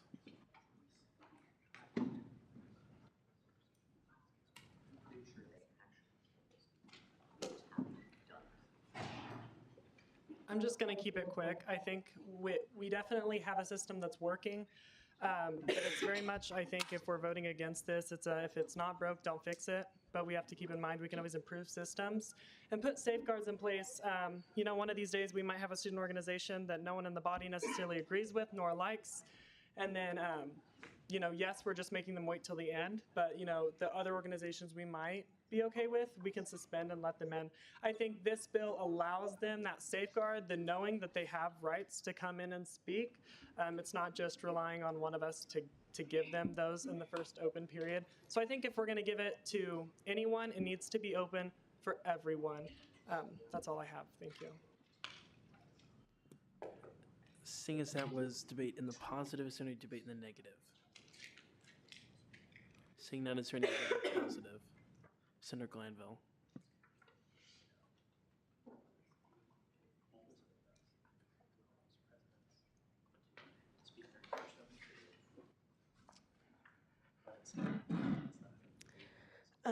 All of us sitting in this body ran to be elected to sit in these seats. We agreed to the timetables of what we knew Senate would be. Many student organization presidents didn't. They didn't run for a seat to be representing their college and commit to these times, so we shouldn't have to force them to wait for us to make up our mind to allow them to speak during first open period through a voting process. And if that fails, make them wait till the end of our meetings, which historically has happened that we have not gotten out until 11:30 midnight because of our business that we have to attend to before we can get to second open period. We want to be courteous of other people's times. We want people to be courteous of our times, and I believe that passing this would help set that precedent that we are actually here for the people and not making them wait around to be able to be heard when they can be heard before we do our business. Thank you. Seeing as that was debate in the positive, is there any debate in the negative? Seeing none, is there any debate in the positive? Seeing none, is there any further debate at all? Okay, with that, we will go into a roll call vote on Bill 242533, amendment to the SGA statutes regarding speaking rights in first open period. Alvarez? Yes. Black? Yes. Blood? Yes. Bolton? Yes. That was a yes, sorry. Yeah. Okay. Brugan? Byers? Casement? Abstain by proxy. Koch? Yes. Ediger? Yes. Erickson? Yes. George? Yes. Giefer? No. Glanville? Yes. Glasscock? Yes. Griffith? No. Hassan Shakib? Hannah? Yes.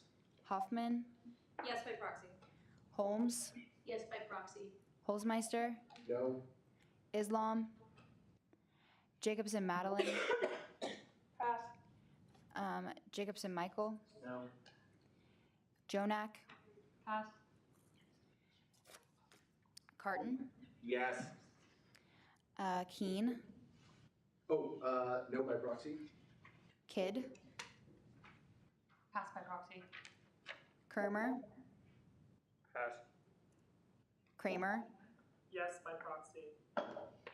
Lee, Yes. Lilly, Yes. McCulloch, Moltz, Yes. Morris, Nagai Velasquez, Yes. Otto, Yes. Owens, Yes. Peterson, Palenko, Yes by proxy, sorry. Prey, Yep. Robbie, Yes, by proxy. Rafferty, Abstain. Richenberg, Yes. Shahasavari, Yes. Shirky, No. Sides, Stewart, Yes. Strunk, No. Sushanik, Yes. Uphouse, Yes. Zacho. No. Okay. For the passes, Madeline Jacobson. She went to the bathroom. Okay. Jonak, No. Kidd, No by proxy. Kermer, Abstain. Oh my goodness. Is that all of our passes? I believe that was all of our passes. Anyone else pass? Okay. And with that, it will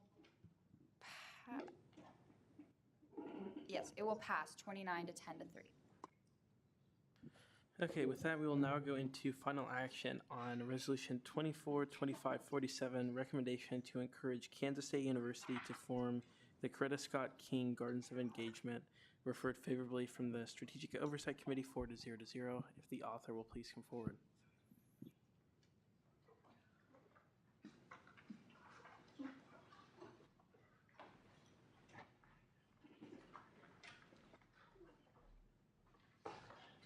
Were any changes made in committee? Yes, just one. Don't know line number here. Let me see if I can find it again. Wherever it says the Martin Luther King Jr. Observance Week Committee, striking that due to there's not a single person it would go to, and it may be a little difficult to search that and find them. Okay, with that, you have first rights to debate.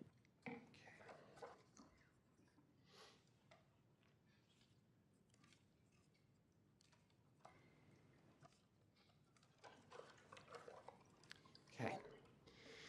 First, I would like to say thank you to Professor Wigfall, Dr. Johnson, and Professor Chavez, or Vice President Chavez. Shabazz. Yes. Perfect. For working alongside me in creating this recommendation. I appreciate their work and dedication in making KSU a safe space for everybody. Now, we as SGA have the opportunity to pass this recommendation in order to show our support in promoting KSU history, the importance of education, and the importance of diversity in the world. Dr. Martin Luther King Jr. was a light that many followed through the dark, and many continue to follow today. As KSU students and as future alumni, we have the unique opportunity to elevate the meaning and impact of King's speech, the future of integration, and how it affected K-State and the nation. With K-State being a leader in agricultural research and innovation, and the grassroots movement that King and his devoted wife, Coretta Scott King, dedicated themselves to, we again have the opportunity to till the soil, plant the seed, and cultivate the future of our commitment to the promotion of equality, justice, inclusion, and diversity. With the formation of this committee, we would be allowing the almost forgotten plans of the gardens to come back to light and be accomplished. While I am an author of this recommendation, I wrote this in order 4, the true work to be planned and accomplished by the very people who started the plans for the garden. Okay. In today's world, it is important to show our dedication to supporting equality, justice, inclusion, diversity, the importance of talking and learning from others, and to recognize we are all human beings, no matter what. With the passing of this recommendation, we would start the ball rolling once again and get K-State even closer to its promise and show that K-State is a beacon of light for all. So please vote yes on this bill. Okay, seeing as that was debate in the positive, is there any debate in the negative? Seeing none, is there any debate in the positive? And is there any further debate at all? Okay, seeing none, we will take a hand vote on Resolution 242547, recommendation to encourage Kansas State University to form the Coretta Scott King Gardens of Engagement Committee. With that, if you are in favor of passing the resolution, please raise your placards now. Proxies raised too. Okay, you can lower them. All opposed, same sign. And are there any abstentions?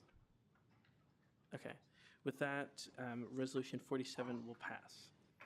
Moving on to the introduction of the allocations.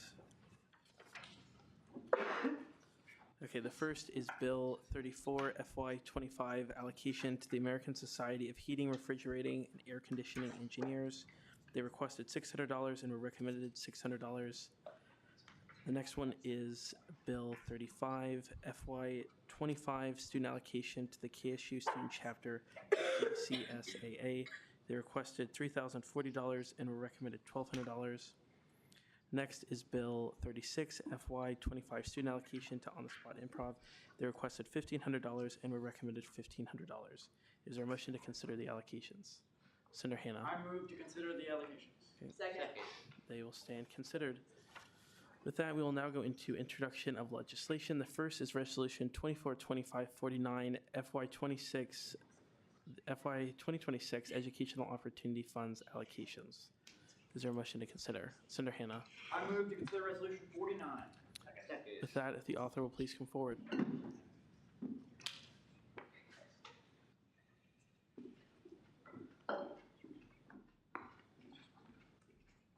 Chair Sushanik. I move to allow the author to summarize. Second. Is there an objection? The author may summarize. Fantastic. Let me move this. Okay. All right. Well, we had 20 proposals for the Educational Opportunity Fund this year. We had $460.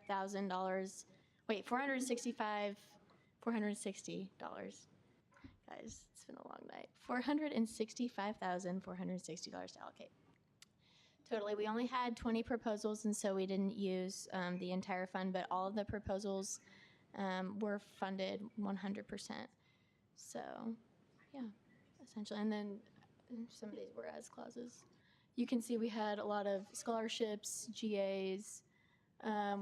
Cats Cupboard came in and asked for student employee funding. We also funded some undergraduate student assistance as well. Yeah, so as a whole, we had a lot of great presentations, and so I'm really glad that we were able to fully allocate these people the money that they needed to continue on with their organizations. Are there any questions? Are there any questions for the author or corrections? Elections Commission. Did you say you didn't spend all of your budget? We didn't need to. Oh, solid. So where does that excess amount go to? The excess money rolls into a reserve account, and then we don't need to draw on that money next semester, but I believe that's something that possibly next year they reevaluate how much money the committee gets a semester. Senator Glasscock. Was the amount about $1,000?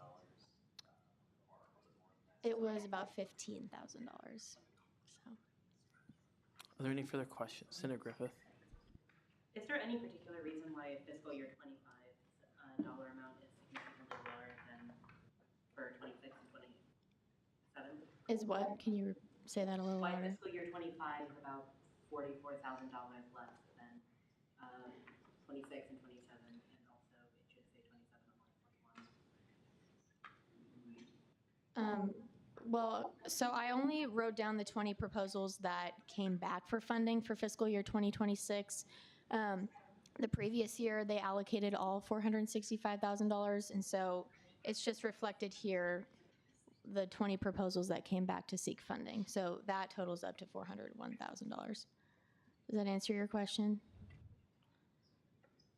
There were 33 proposals for fiscal year 2025, and the committee allocated all $465,000, but 20 of them came back, and so that's reflected here. Okay. Are there any further questions or corrections? Okay. Caucus Leader Jonak, did you have a question? Yeah, that correction changing the third fiscal year to 27, that's not correct, right? No, it's not. Okay. Are there any further questions or corrections? Okay. Oh, Senator Shirky. I have a question, I guess that might be a correction. For on line 66 and 69, it references 26 instead of like 27 or 28. Is that correct? Do we do it like one fiscal year at a time? Yes, we're allocating money for fiscal year 2026 right now. Thank you. Okay. Any further questions or corrections? Seeing none, thank you. With that, we will go to Resolution 242550, increase of the K-State Student Union Operations Agreement. Is there a motion to consider? Senator Griffith. I move to bulk consider bills 50, 51, and 52. Is there an objection? Okay, the author will bulk consider all three resolutions. Yep, there goes. The numbers are. Yes, we will change that. Chair Lilly. Allow the author to summarize. Second. Is there an objection? The author may summarize.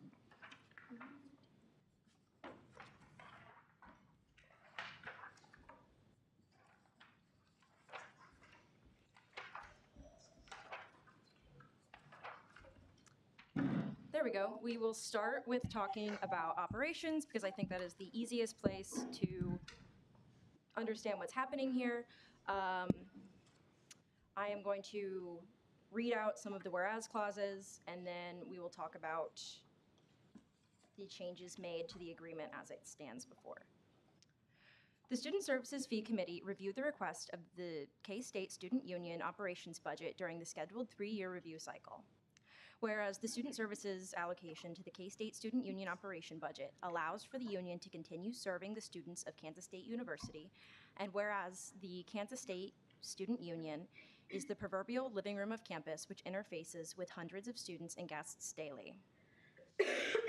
So after weeks of deliberation, the committee has decided to increase the K-State Student Union's operational budget by 7%, 3%, and 5% compounding over the next 3 fiscal years.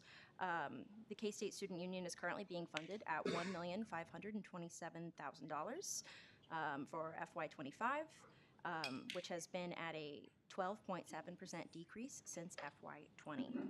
And this was voted on by the Student Services Fee Committee 8-0 to 0. There were no significant changes to the contract language as it stands, except for adjusting the total dollars allocated each year. Are there questions on that one? Senator Shirky. I have minor corrections because I know that there were a lot of things this week. Line 50 is statutes, not statues. Happens to the best of us. Line 54, the year should be 2020. Actually, this is a question. Should it be 2024, not 2026? No, it definitely should be. Okay. So line 54, the year should be 2024, not 2026. Line 14. This next week is when we'll pass it. Okay. So then the day should be the 14th. Line 59, department is misspelled as department. Line 97, the bill's numeric label's not defined, at least in the version that's on the agenda. It should be, I think, 24, 25, 50. Yeah. Chair Lilly. All of the, like, the dates for the date of the contract and the bill number at the bottom is very appropriate to adjust in committee. Just throwing that out. Are there any further questions or corrections specifically on Bill 50? Okay, seeing none, we can move on to Bill 51. I'm going to consider these out of order because it makes a lot more sense to me to talk about increase to R&R as a total instead of just the R&R reserve. So this is Bill 242552. The K-State Student Union is currently operating on aging equipment, whereas components of the building, such as carpeting and furniture, are beginning to show signs of wear and tear. Whereas the K-State Student Union R&R budget is currently being funded at $345,000 in FY25, and the budget has been cut by 15% since FY22. Whereas the Student Services Fee Committee is recommending a $300,556,000 increase for FY26, which amounts to a 0% change, which amounts to a 3% compounding increase for the K-State Student Union R&R budget over the next 3 fiscal years. Whereas the Student Services Fee Committee voted 8-0 to recommend this to Student Senate. Are there any questions? There was one other change that we made to the overall contract language, which is increasing, nope, that's the reserve, never mind. Any questions? Senator Shirkey. The same ones as 50, you could fix them in committee. 45, statutes, not statutes. 49, year should be 2024. 117, it should be Bill 52. Are there any further questions or corrections? Okay, seeing none, we can move on. Okay, lastly, we have an increase to the R&R reserve agreement. Whereas in the past 3 fiscal years, $0 have been allocated to the R&R reserve account, whereas prior to FY23, $25,000 was allocated annually to the R&R reserve account. Whereas the Student Services Fee Committee is recommending $25,000 for the next 3 fiscal years. Whereas the K-State Student Union presented on the necessity of maintaining these reserves as the building continues to age. Whereas the previous cap for this account was set at $2,500,000, whereas the Student Services Fee Committee has increased this cap to $300,000. Whereas the Student Services Fee Committee voted 8-0 to recommend the following to Student Senate.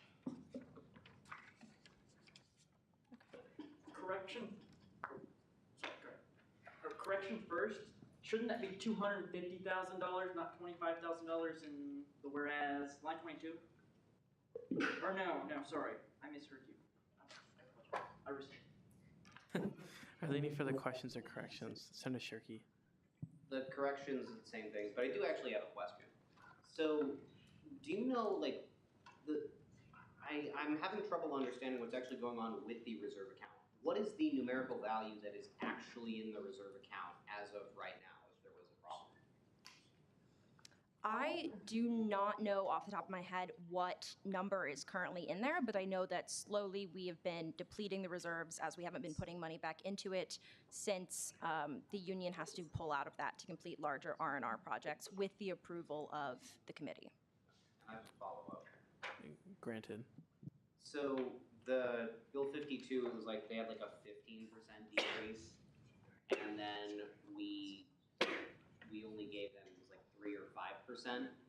But in the other one, they had only a 12.7% decrease we're trying to correct, and yet we're giving them more of a percentage increase. What's with the difference? Why are we focusing more on the Bill 50 thing than on the reserve income? That is a really good question. The overall budget for operations is just much larger, and that is what they pay all of their employees out of, even employees who work in the maintenance or janitorial departments, which would be getting their money to do their projects out of R&R. So operations is the real meat and potatoes. So we weren't able to cut that as much when we needed to do COVID callbacks, so it didn't receive percentage-wise as much of a hit, but proportionally received the burden of the cuts because that is where most of their money sits. So giving less money back to R&R allows for them to keep up with that, but prioritizing operations allows the building and the organizations here to make further strides in progressing post-COVID. Are there any, yes, Senator Hannah. Senator, where is the money for this increase coming from? So I will have a little presentation on this next week because I think it is important to have top of mind before final action. But we have really good news this year. Our budget surplus is somewhere around $1.2 million projected, and we have about $900,000 of that we are able to allocate back out to the entities that we've been cutting severely over the past several years in order to make up for FY19 shortfalls. Thank you. Senator Griffith. Is there any, seeing that you increased the cap from 250,000 to 300,000, is there any reason why you decided to keep the cap in the first place instead of just removing it entirely? I don't think that was a discussion that we had. I know it was requested from the union that we could increase that cap. They're nowhere close to hitting it, and we're only giving them $25,000 a year. But we sort of decided that there would be no harm in just increasing it another $50,000 for the next few years down the road if they do eventually hit that cap. For removing it, I think it is just best practice not to leave too much of your money in reserves when that could be put towards operations or current R&R projects. Senator Shirkey. I guess I have another question about the reserve. What would we be able to, like, in the future, if we really needed money, lower the reserve amount and take the stuff back in the next contract cycle, or? I don't think there's a reason to lower the cap if we needed money, but if we were at a debt reduction stage where we had to do emergency callbacks like we were during COVID, we could take it out of that reserve account. But the cap could remain the same. Parliamentarian Blood. In Bill 52, within the contract language, there's like a requirement that they cannot spend more than $30,000 on any repair or on any replacement without getting approval prior from the Student Services Committee.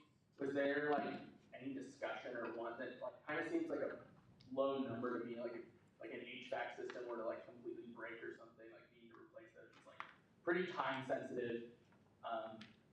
Like, and maybe it's in the summer and we're not able to like convene the committee, and allowing them to kind of utilize their money as they see fit. Is there like reasons on topping that amount? There was no discussion on that or a request to increase that from the union when they presented to us. I will say over the summer, that can be done with just the approval of the chair and the speaker, since we're acting as this when the committee cannot convene during the summer. And when we have approved R&R projects so far in this semester, I'm usually get an email on Wednesday and I have it on the top of the agenda the next Monday, or they bring a bulk, here's everything we want to get done during the next fiscal year. Can you approve all 7 of these projects, and we'll run through our R&R budget. Are there any further questions or corrections? Senator Shirkey. I just found a thing on line 60. There's a missing number in a fiscal year on line 60. Which bill? Oh, sorry. That is on Bill 52, line 60. It just says 202-2026. It should be, I assume, 2025-2026. And then the statutes above that, 58. What's so funny about all the statues in there is that that's the current language we actively have in our statutes right now. This is what passed last year, and I just didn't catch that in my revisions either. Are there any further questions or corrections? Chair Lilly. Point of information, in this context, I actually found a lot of things to correct that were already in our statutes. The language was just kind of terrible. I feel like any further workshopping should probably be done in committee. Any further questions or corrections for the author? Okay, seeing none, thank you.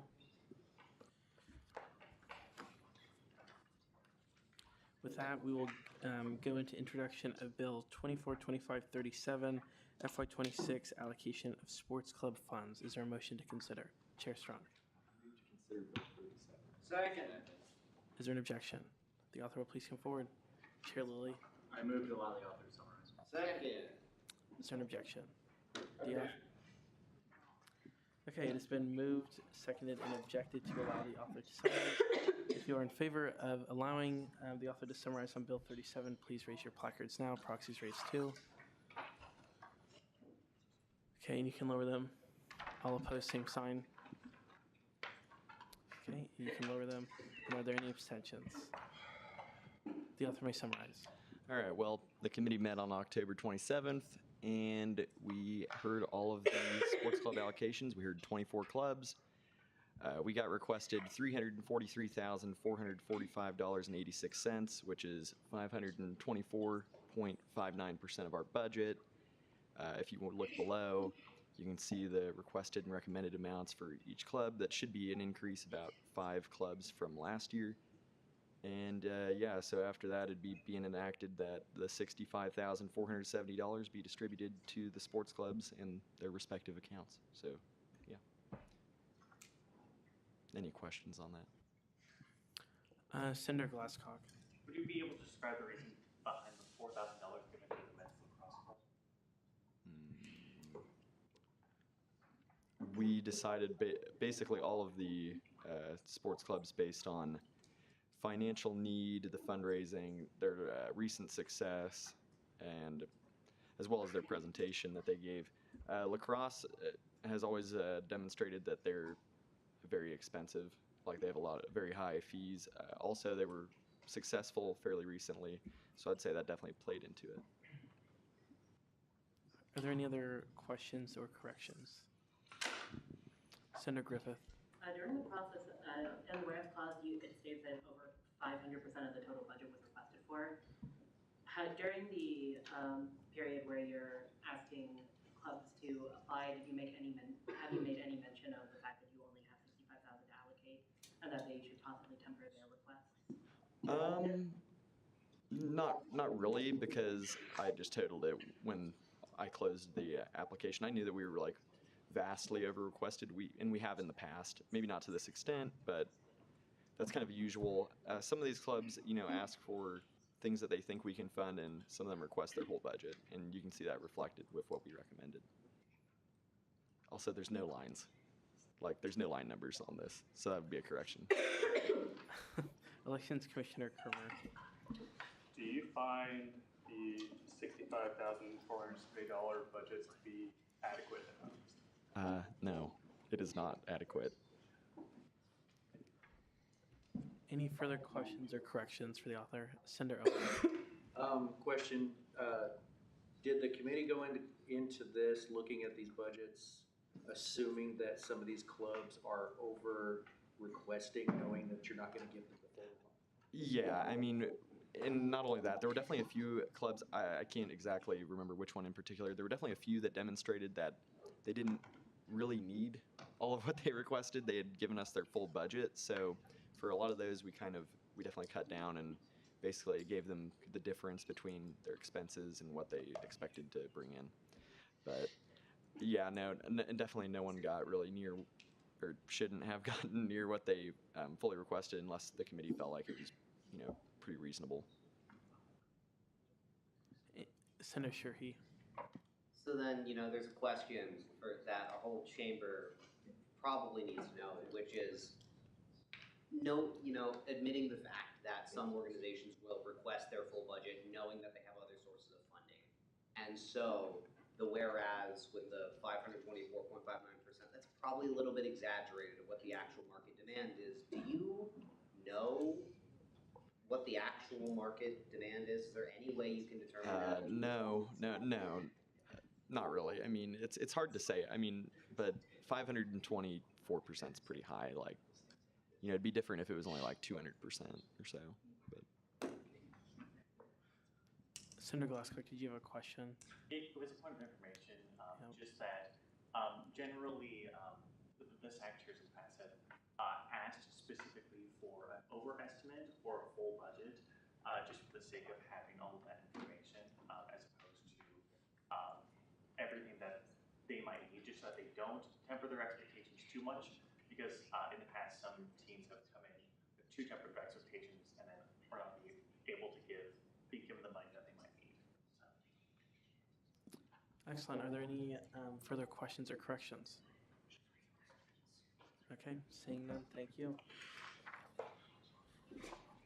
With that, we will go into second open period. Are there any second open period speakers tonight? Cinder Alvarez.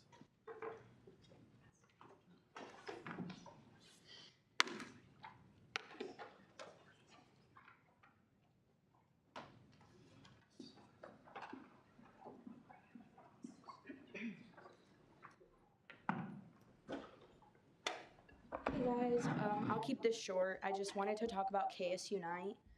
I'm sure a lot of us in the room know what it is, and if you don't, we've got a website, so I won't bore you. But we're gonna have some really fun events. It'll be on Wednesday, November 13th. I encourage you guys to go. We're gonna have a food drive sponsored by Cat's Cupboard, which student organizations could participate in. There's still time.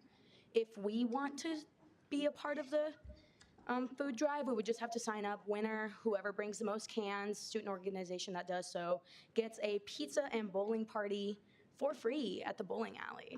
So, I mean, I'll be there either way, but I'd like for all of us to try to participate. So if you guys want to join, if you have a group that wants to join, contact me. If you have questions, just find me after. We're gonna have some other things like a portrait project, a resource fair for specifically for like incoming freshmen, just so that they can get in touch with a lot of the campus resources, so that we can keep each other educated and give them information that they need. And then they're gonna have free Qdoba. We're gonna have an ice cream social afterwards, and then there'll be a student panel, and my a cappella group will be performing right before the panel. So come hear us sing. It'll be a fun time. Andrew Lee is on the panel as well. So just, I encourage you guys to come. It's November 13th, that Wednesday morning from 10 to 2 at the Union. Thank you. With that, are there any further second open period speakers? Okay, seeing none, we will go into Senate shoutouts. Alrighty. Shout out to agriculture planning and design. Plan where the trees go. Shout out agriculture planning and design. Shout out Carson for messing up his legislation. Shout out Mandolin, Margot, and Anna being the trio SGA didn't know it needed. Shout out to Mandolin's 3D printed Pascal. Shout out Senator Pascal the Chameleon. Shout out to our history and legacy. I was entirely unaware of so much of our history. We should try and do something to get the story out there. Shout out for a delayed Halloween Senate. Shout out to Starbucks for dropping their winter menu today. I saw a line of like 16 cars like at the Starbucks on Bluemont. It was actually really dangerous, but a shout out to being here when Outer Banks Part 2 dropped today. Shout out to gentle parenting senators. Shout out to Philip's nose sounding like a meow. It just says $2,500,000. Shout out well-loved Union Furniture. Shout out to making Senate fun again. Shout out to Major Lily getting a passing grade on this week's agenda. Remember, Major, C's get degrees. You're dismissed.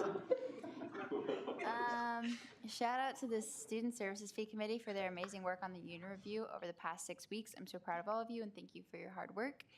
And shout out to the coffers in the room. Okay, with that, Speaker Pro Tem Hesseltine will take it away. Oh, no. We'll go into reference of legislation. Resolution 49 will be referred to the Tuition Enhancements Committee. Bills 50 through 52 will be referred to the Student Services Fee Committee, and Bill 37 will be referred to the Student Allocations Committee. And with that, Speaker Pro Tem Hesseltine will take it away with our second roll call. Alvarez. Here. Black. Here. Blood. Here. Bolton. Here. Brugan. Byers. Koch. Here.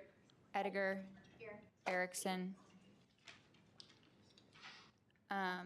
George. Here. Giefer. Here. Vanville. Oh, here. Glasscock. Griffith. Here. Hassan Shakib. Hannah. Here. Holzmeister. Islam. Jacobson Madeline. Here. Jacobson Michael. Here. Jonak. Here. Carton. Yeah. Kidd. Kermer. Here. Lee, Here. Lilly, McCulloch, Maltz, Here. Morris, the guy Velasquez, Here. Otto, Here. Owens, Here. Peterson, Prey, Rafferty, Here. Richenberg, Here. Shah Savari, Here. Shirky, Here. Sides, Stewart, Here. Strunk, Here. Sushanik, Here. Uphouse, Here. Zacco. Here. Okay, with that, is there a motion, Senator, or Caucus Leader Holzmeister? Yeah, I missed my roll call. Is it, okay. Is there a motion to adjourn? Senator Shirky? I move to adjourn the Senate until 7 p.m. on November 14th, 2024, same location. Okay, we're adjourned.